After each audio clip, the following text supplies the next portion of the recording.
Hi అండి. అందరికీ నమస్కారం. అందరూ ఎలా ఉన్నారండి? ఈరోజు వీడియో వచ్చేసి సాయంత్రం పూట వర్షం అయితే పడుతుందండి. చక్కగా వేడి వేడిగా ఏదైనా మంచి కర్రీ చేసి పెట్టమని చెప్పారు. సరే ఇంట్లో అయితే ఆల్రెడీ చికెన్ ఉంది. ఇప్పుడు నేను దానికి కలుపు కూరల్లాగా ఈ వంకాయ కాంబినేషన్లో వేసి వంకాయ చికెన్ కర్రీ చేసి చూపించబోతున్నానండి. అయితే అది తయారు చేసే విధానం చాలా సింపుల్ అండి, చూపిస్తాను. నెక్స్ట్ ఈ వంకాయలన్నీ కూడా మన తోటలో పైన మిద్దె పైన పెట్టుకున్నాను కదా, ఆ వంకాయలండి ఇవన్నీని. ఒక క్యాప్సికమ్ చెట్టు కూడా ఉందండి, లాస్ట్ ఇయర్ వేసినవే.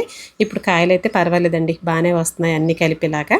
కొన్ని నిన్న ఇలా వచ్చిన వంకాయలతోటి వంకాయ ఆవకాయ పచ్చడి పెట్టి చూపించాను కదా, మీరు ఎప్పుడైనా ట్రై చేయకపోతే కనుక ట్రై చేసి చూడండి, చాలా బాగుంటుందండి. ఇంకా ముందుగా చికెన్ అయితే నేను మ్యాగ్నేట్ చేసి పెట్టుకున్నానండి. ఇంకా వంకాయలు అయితే ఫ్రెష్గా అప్పటికప్పుడు కోసుకొచ్చుకున్నాను అన్నమాట. ఈ కర్రీకి ఒక పెద్ద ఉల్లిపాయ అయితే సరిపోతుందండి, 2 పచ్చిమిరపకాయలు అయితే సరిపోతాయి. ఆల్రెడీ నేను ఉప్పు, కారం, అల్లం వెల్లిపాయ పేస్టు, కొంచెం పసుపు వేసేసి మ్యాగ్నేట్ చేసి పెట్టానండి. ఒక 1/2 కిలోకి తక్కువగా ఉంటుందండి కొంచెం కర్రీ. ఇంక ఈ వంకాయలు కూడా వేసామంటే కలుపుకూర కాస్త ఉరుమవుతుంది కదా అని చెప్పేసి ఈ రకంగా ట్రై చేశాను. చాలా చాలా బాగుందండి, అందుకనే మీకు కూడా వీడియో అప్లోడ్ చేస్తున్నాను అనమాట. మీరు ఎప్పుడైనా ట్రై చేయకపోతే ఒకసారి చేసి చూడండి, మీరే చెప్తారు.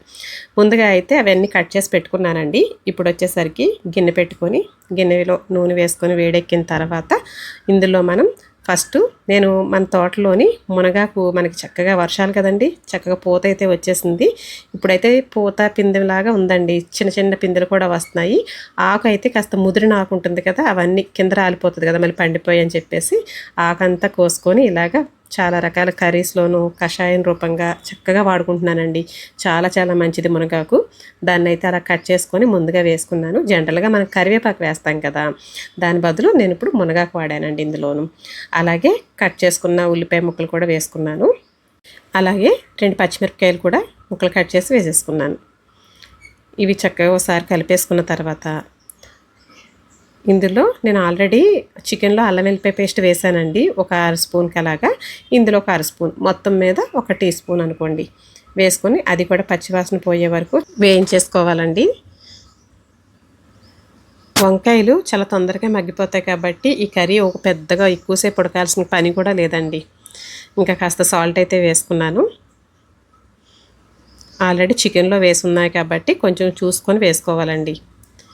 ఇంకా ఇదిగోండి మ్యాగ్నేట్ చేసిన చికెన్ అయితే వేసేసుకున్నాను. ఇలా ఉందనుకోండి, మనకి ఎప్పటికప్పుడు ఏదైనా సడన్గా ఇలా కర్రీ కానీ బిర్యానీ కానీ ఫ్రై కానీ చేసుకోవాలంటే ఇమీడియట్లీ చేసేసుకోవచ్చు అండి. ఇది నేను ముందంటే ఒక 2 డేస్ ముందు నేను అలాగా ప్రిపేర్ చేసి పెట్టుకున్నానండి విడివిడిగాను. ఒకసారి 2 కేజెస్ చికెన్ తెచ్చుకొని అలా చేసుకోవచ్చు అన్నమాట. ఒకసారి కలుపుకొని ఇలా మూత పెట్టేశానండి. అది మగ్గుతూ ఉంటుంది, అందులో వచ్చే వాటర్ అంతా కూడా చక్కగా బయటకు వస్తుంది కాబట్టి ఈలోగా వంకాయలను అయితే ఇలాగా ఈలికిల్లా కట్ చేసుకున్నానండి. ముక్కలు అవసరం లేదు, ఈనికిల్లా కట్ చేసుకుంటే సరిపోతుంది. ఇప్పుడు ఈ మగ్గుతున్న చికెన్లో మనం ఈ వంకాయ ముక్కలు అనేవి వేసేసుకుందాం. వేసుకొని ఒకసారి బాగా కలుపుకొని అలాగే ఇందులో మనం ఒక్క టమాటా అండి చిన్న ముక్కలుగా కట్ చేసుకొని ఇవి కూడా వేసేసుకుందాం. ఇప్పుడు మనకి వంకాయలో వచ్చే వాటరు ఆల్రెడీ టమాటా వేసాము, టమాటాలో వచ్చే వాటర్ తోటి మళ్ళీ ఒక్కసారి 5 నిమిషాల పాటు చక్కగా మూత పెట్టేసి మగ్గనిద్దామండి. ఇలా మగ్గింది కదా, ఇప్పుడు ఒకసారి తీసి చూస్తే ఇదిగోండి. ఇప్పుడు ఇందులో మనం కూరకి సరిపడా కారాన్ని కూడా వేసేసుకుందాం. కారం తినేదాన్ని బట్టి వేసుకోవాలండి. చికెన్లో నేను వేసాను కదా మ్యాగ్నేట్ చేసినప్పుడు, ఇప్పుడు మనకి వంకాయ ముక్కలకి వాటికి సరిపడా వేసుకోవాలన్నమాట. ఒకసారి ఇలా బాగా కలుపుకున్న తర్వాత కూరలో కారం వేయగానే వాటర్ అయితే వేయకండి, 1 నిమిషం అలా వేగనిచ్చిన తర్వాత వేసుకోండి, బాగుంటుంది. అలాగే సరిపడా గ్రేవీకి సరిపడా వాటర్ వేసుకొని ఒకసారి బాగా కలుపుకుందాము.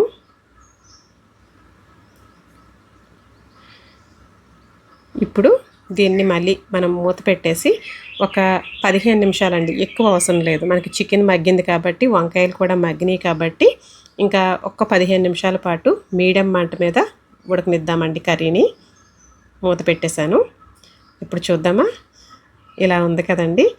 ఇప్పుడు ఇందులో మనం ధనియాల పొడి 1 టేబుల్ స్పూన్ అంత వేసుకుందాం. అలాగే కొంచెం గరం మసాలా అండి, ఒక 1/2 టేబుల్ స్పూన్ అంత. వేసుకొని ఒకసారి బాగా కలుపుకొని మూత పెట్టేసి ఒక 5 నిమిషాలు చక్కగా ఉడకనిచ్చామంటే ఆ గ్రేవీతో చక్కగా కర్రీ చాలా చాలా బాగుంటుందండి. ఎప్పుడైనా ట్రై చేయండి చికెన్ వంకాయ కర్రీ. అందులోనూ ఫ్రెష్గా ఆర్గానిక్ కాయలండి. ఎలాంటి మెడిసిన్ వాడకుండా ఓన్లీ కిచెన్ వేస్ట్ ఉంటుంది కదా, రోజు మనం వాడేటప్పుడు కాయగూరలు ఫ్రూట్స్ వస్తుంది కదా, ఆ కిచెన్ వేస్ట్నే వేసి చక్కగా పెంచుకున్న కాయగూరలండి. ఆకుకూరలు కానీ కాయగూరలు కానీ మన చేతితో పెంచుకున్నవి చక్కగా వండుకొని తింటుంటే ఆ ఫీలింగే వేరు కదండి.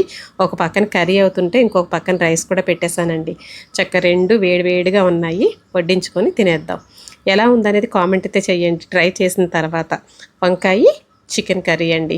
కొంచెం ఏదైనా non veg curries mutton chicken రొయ్యలు అలాంటివి ఏమైనా ఉన్నప్పుడు ఇలా కలుపుకూరలు దోసకాయ కానీ ఇలా వంకాయ కానీ ఏదైనా ఆకుకూరలు కానీ వేసుకొని చక్కగా వండుకొని తింటే ఆ సాటిస్ఫాక్షనే వేరండి. డైజెషన్ కూడా చక్కగా అవుతుంది. ఇదండి ఇవాళ వీడియో. ఎలా ఉంది? నచ్చితే లైక్ చేసి షేర్ చేసి కొత్తగా ఎవరైనా మన ఛానల్ చూస్తుంటే కనుక సబ్స్క్రైబ్ చేసుకొని చూడండి.